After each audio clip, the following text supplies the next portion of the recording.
Assalamualaikum and good day to everyone. Today we continue our new topic on dynamic, which is chapter 8, Kinematic of a particle. The objective for the lecture today, number 1, to describe the kinematic of a particle that move along rectilinear, or rectilinear is a straight line, by three differential equation. And then objective number 2, to describe the kinematic of particle that has erratic. So erratic is a change in motion by using a graph. Okay, number 3, the objective number 3, to describe the kinematic of particle that has curvilinear motion. So motion is curvilinear. So number 1, number 2 is rectilinear. So number 3 is curvilinear motion along the path, but resolve it into rectilinear motion along the x and y axis. So we are using the Cartesian. Okay, number 4, to describe the kinematic of particle that move along in fixed curve. So when using the fixed curve, we resolve by the normal and tangential axis. So we change the axis into normal and tangential. So overall, the expected outcome of the lecture, student should be able to determine the time, position, displacement, velocity, speed and acceleration of a kinematic particle by using the kinematic equation. So I believe that everyone here has studied this kinematic part during your secondary school, during your physics, form 4, form 5 and also at your matric level. Alright, so you can refresh back what you have learned before. More or less it's still the same. Okay, so the outline of the lecture today, so we have, maybe we can go through 8.1 and 8.2. So we're going to study the continuous motion here and the erratic motion. So 8.3 going to be chapter 8 part 2, and then 8.4 curvilinear motion in fixed curve going to be chapter 8 part 3. Alright, and then we go through the calculation. So before that, let's we go through what is the dynamic. So not in the mechanic, we study how body react to force acting on them. So the mechanic is divided into two parts, which is static. So previous week we have gone through 7 topic of static, which is the study of body in equilibrium. So now, starting today until the end, we're going to study what is dynamic. So dynamic is divided into two parts. Part 1, we go through what is the kinematic. So under the kinematic, we're going through what is the concern, the geometric aspect of motion. Okay, and then part 2 in dynamic is the kinetic. So what is the kinetic? Kinetic is concerned with the force causing the motion. So under the kinematic, we're going to study what we're going to analyze. What is the force that involved to cause the motion? Okay. Okay, this is the flow of the topic today. So we're going to study kinematic. So under kinematic, so we study geometry motion. So what is the geometry motion? Okay, number 1, we're going to study the motion in the rectilinear. Rectilinear means that straight line. So under the straight line, you're going to study what is the equation that we're going to use. Okay, after motion, so we have the erratic. Erratic means that change in motion. So we are using the graphical method. This one, graphical method. And then the next, we're going to analyze the motion at the curvilinear. So under the curvilinear, we're going to have two equations. First, we resolve into rectangular coordinate, or we can call it as Cartesian, X, Y, Z. And then the second, we're going to use the fixed curve. So fixed curve, we're going to use the normal and tangent axis. So by using this method, what we're going to determine? So we're going to determine, this is we call geometries. So we're going to determine the position. Position is symbol is S, and then we're going to study what is the displacement, delta S, and then we're going to study how to determine the velocity, Okay, this is a V, and then we're going to study what is the speed or average speed, and then the last one is the acceleration. Symbol is A. Right. So before that, let's refresh our mind here. Okay, number 1. In dynamics, a particle is assumed to have A, both translation and rotational motion. B, dynamic. In a dynamic, a particle is assumed to have only a mass. Or C, a particle is assumed to have a mass but the size and shape cannot be neglected. Or D, no mass or size or shape, it is just a point. So which one is the answer? So the answer is B. So B. Okay, a particle is assumed to have only a mass. Okay, number 2. What is a formula to determine the average speed? So the average speed is defined as what? Speed. So speed, we need to know the total distance travel. So position. So position symbol is S. So total S. So and then divide by the total time travel. So here we have C. The answer is C. Next, 8.1, rectilinear kinematic, continuous motion. So what is rectilinear kinematic? So rectilinear kinematic is refer to motion along a straight line. Number 2, the line can be vertical, horizontal, or slanted, but it must be straight. And then it is the continuous change in the position or location of body. So now let's we identify the motion. So number 1, this one. So what is this motion? Vertical, horizontal, slanted. This is curve motion circular motion, right? So this car, what is this car? This car is straight line, horizontal. So this train, what is the motion of this train? Okay, also straight line. So this running ladies, also straight line. So this lift elevator, so this elevator is considered straight line in vertical, right? Okay, this one roller coaster, what is the motion of roller coaster? Roller coaster. So definitely is a curvilinear, right? So this one the slide, water slide. So water slide, we call it as slanted. So it is considered as a straight line. So now we already identify the type of motion. So what is the application that this topic? So now let's say we want to analyze the motion of rocket. So the motion of large object such as rockets, airplanes, or cars can often be analyzed as either particle. So what we consider a particle? If we measure the altitude of the rocket as a function of time, how can we determine its velocity and acceleration? So after we learn this topic, then you should be able to determine this kind of thing. If we have the altitude, okay, if we measure the altitude of time as a function of time, okay, so we can determine the velocity and acceleration by using the 3 equation.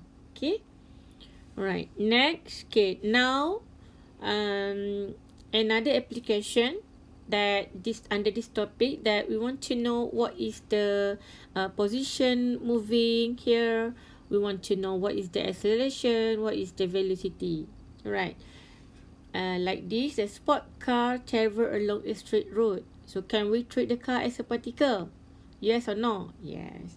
Okay, if the car accelerates at constant rate, how can we determine its position and velocity at some instant?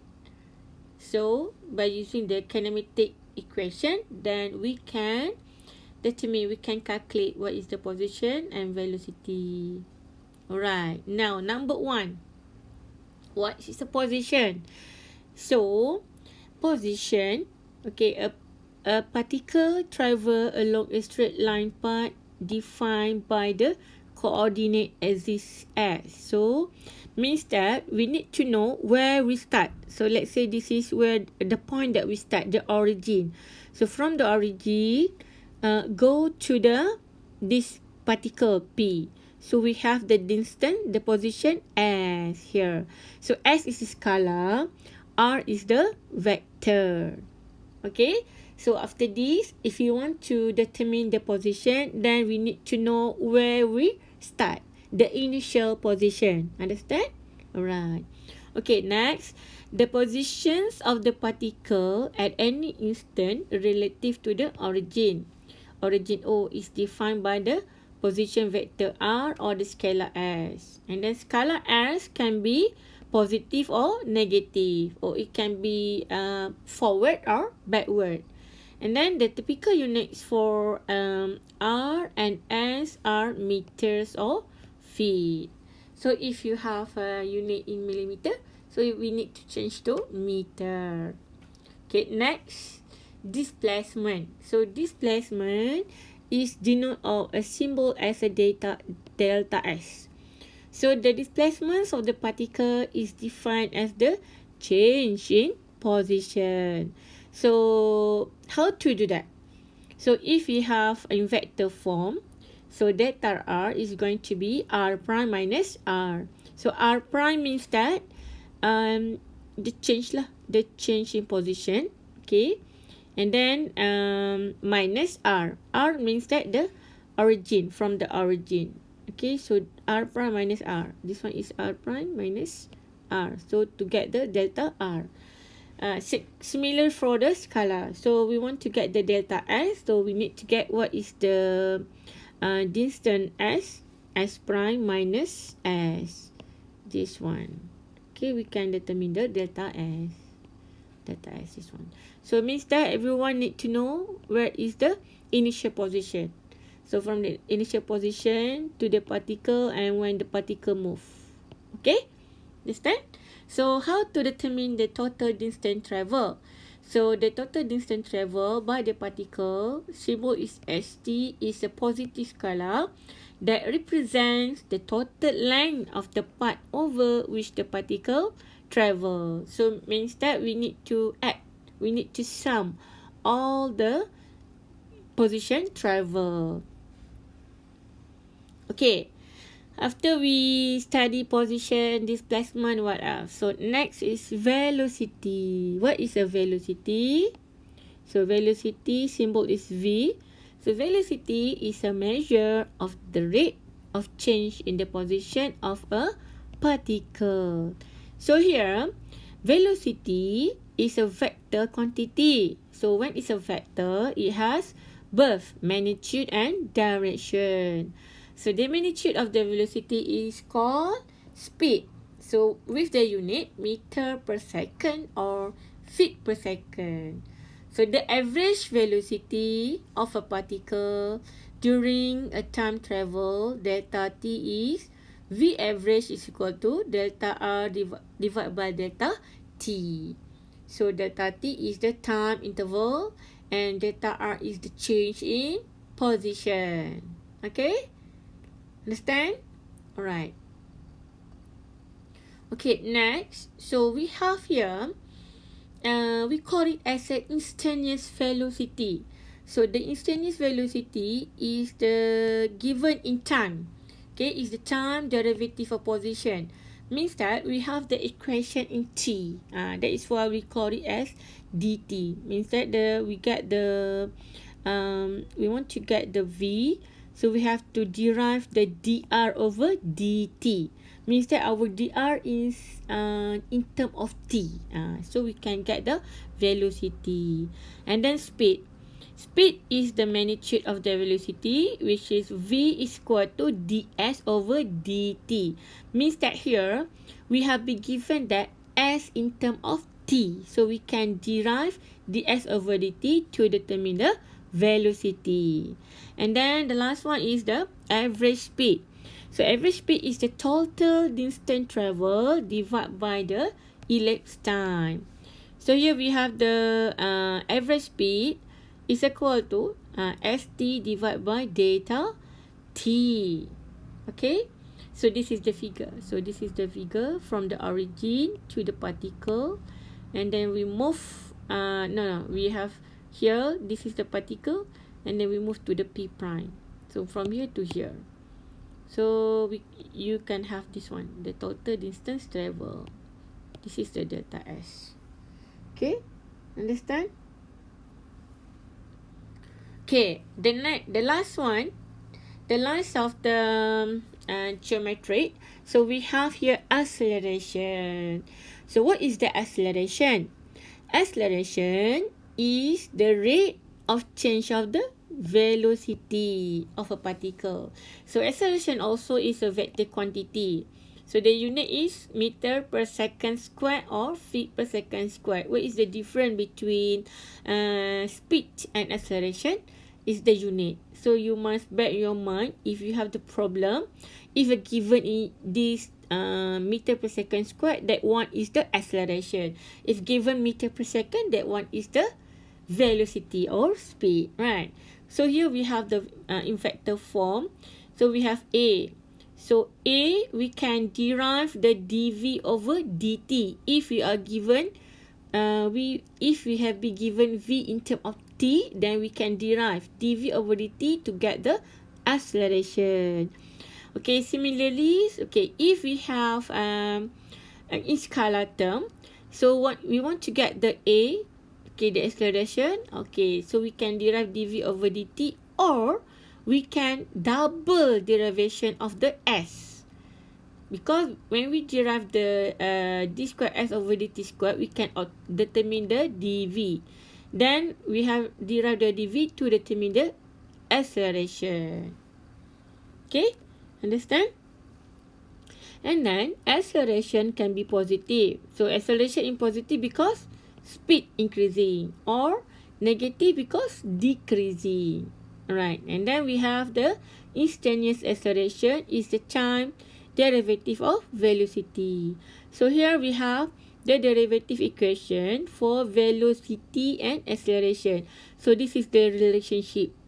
So so we have here A ds is equal to v dv. From these two equation we get here.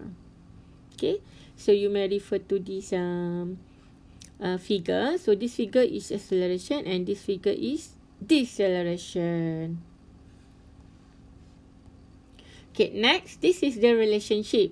The relationship between the geometry. So here we have a position in time. If we have the position in time, if we have velocity in time, if we have acceleration in time, okay, for general rectilinear motion, straight line. So if we have this position, velocity and acceleration in time, so you can differentiate. You can differentiate with a position to get velocity and acceleration like this. So if you have means that if you want to do if you are given position in time, so you can determine the v, right? So if you have if you have been given v in time, so you can determine the a, means that you can derive, okay, the differentiate derivative. And then here is the instantaneous lah. The instantaneous a is equal to v dv over ds. Okay, so what will happen if we are be given the acceleration? So we want to determine the velocity and position. So we can integrate. So that is the meaning of the relationship to each other. If we have been given the acceleration, then we want to determine the velocity and position, then we can integrate. So if we have the acceleration here, this is the acceleration. So we need to integrate the acceleration to get the velocity. And then we need to integrate the velocity to determine the position. Okay, this is the relationship. So you must note here, S naught and V naught represent the S naught initial position, and V naught is the initial velocity of the particle at t is equal to 0. This one you must remember. So this is the relationship between the position in time, velocity in time and acceleration in time when acceleration is constant. So it means that if the question stated that the acceleration a is equal to ac, then we can use this equation. This one, v void. We call it void. They call it suvats. And here we call it voice. Still remember or not? During your secondary school. Voice, suvat, and voice. Void, suvat, and voice. How you remember to this equation?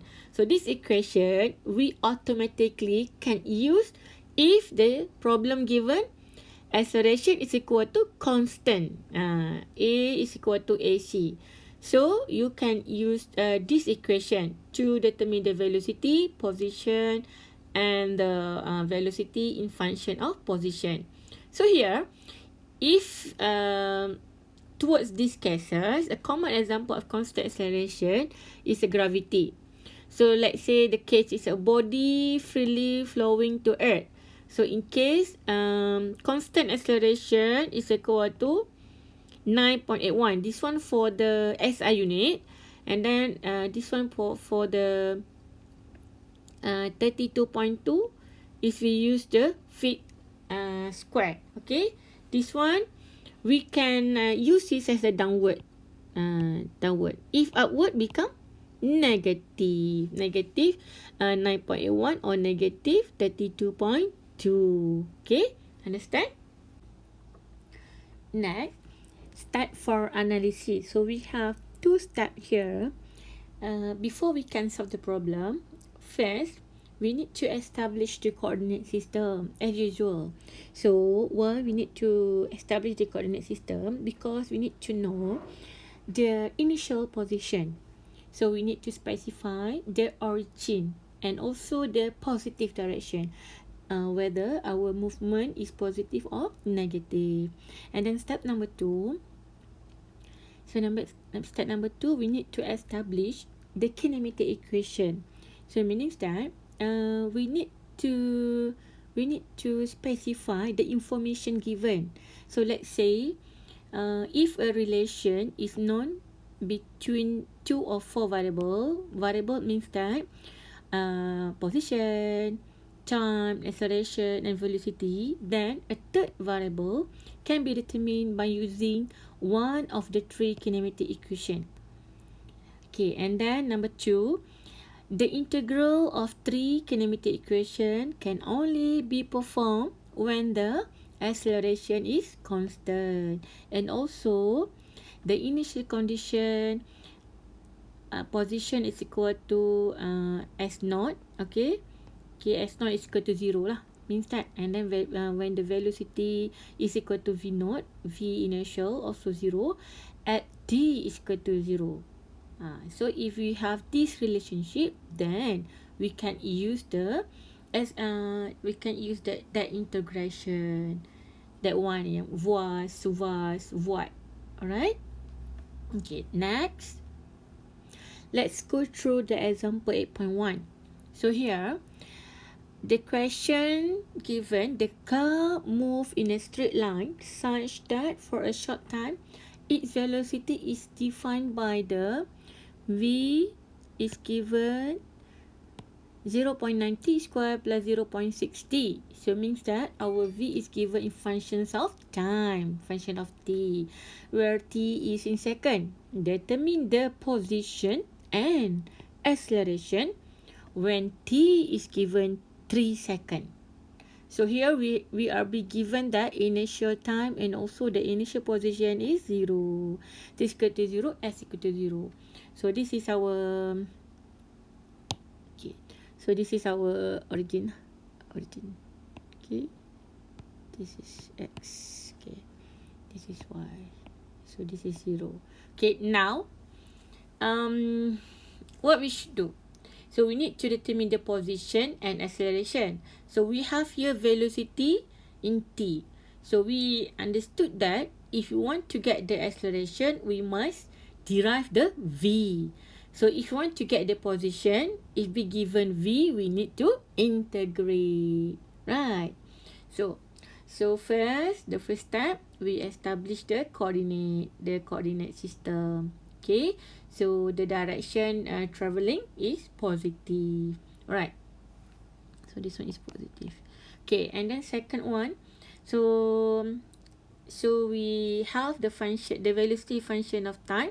So we take the derivative to calculate this one, to calculate the acceleration, not position, acceleration. So here, then we can integrate to determine the position. Right. So let's do the example 8.1. Okay. So now the first step is to sketch the coordinate system. So we know that the positive to the right. So now we want to determine the position.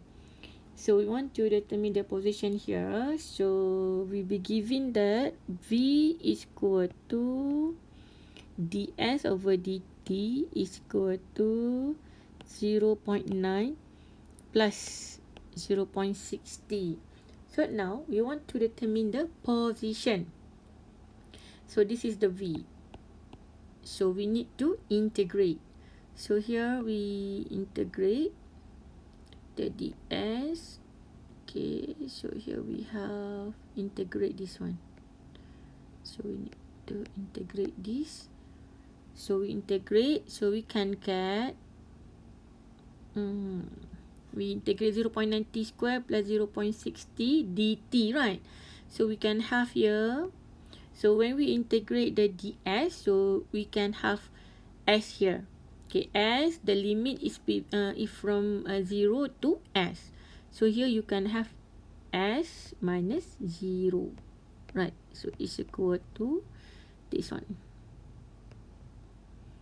Is equal to, this one is equal to 0.3 t power of 3 plus 0.3 t power of 2. Right. Okay, so here this one integration, you should know how to do the mathematical, right? Okay, so here so we can substitute here because s minus 0 is equal to s, so s is become this one, right? So now we substitute the t here. So t substitute into this equation, okay, plus this one. Okay, you substitute this t is equal to 3. So you can determine the position 10.8 meter. So that is the position travel. Okay, understand? Alright, after we determine the position, then we need to determine the acceleration. So acceleration we can straightly derive, because we understood that when the acceleration is equal to dv over dt. So now v is given in time, 0.9 plus 0.60 is equal to, so when we derive become less, integrate become more, right? Okay, we plus, so derive we minus.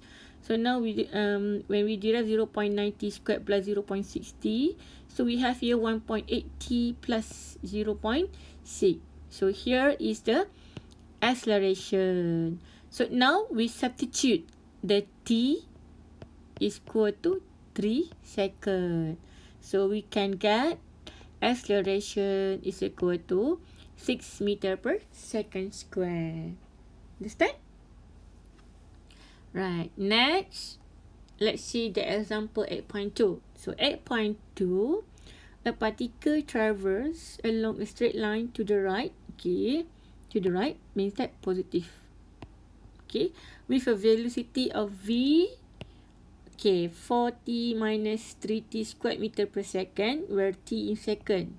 Okay, also given s is equal to 0 when t is equal to 0. Okay, so determine the position and acceleration of the particle when t is equal to 4 seconds. Okay, looks like the similar question with the previous 8.1. So the first step, we need to establish the positive coordinate s in the directions of the particle travelling. So here is given to the right. Okay.